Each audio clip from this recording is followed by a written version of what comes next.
How to find save audio in Instagram. Hey guys, in this video I'll show you step by step on how to find audios you save on your Instagram account. So let's say now if I open my Instagram now, I'll just now tap on this reel section. After I open this reel section, let's say now I want to save the audio under this video. I want to save audio under this video. So now tap on this little icon, you see the audio. After you tap on this little icon, as you can see now it opened the audio for you. Here is the original audio, all the people that use the audio on their video. So tap on this save button at the top. Now I save the audio. To check the audio, all you have to do now tap on this back arrow and tap on this home button. After you come to this home, now tap on this arrow, tap on your profile. After you open up your profile, now refresh your profile like this.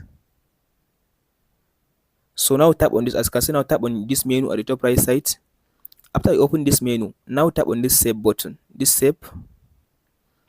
After you open this save, now tap on this audio section. Now you can be able to see all your audio that you save on Instagram. So tap on the audio you want to use. So tap on this use audio.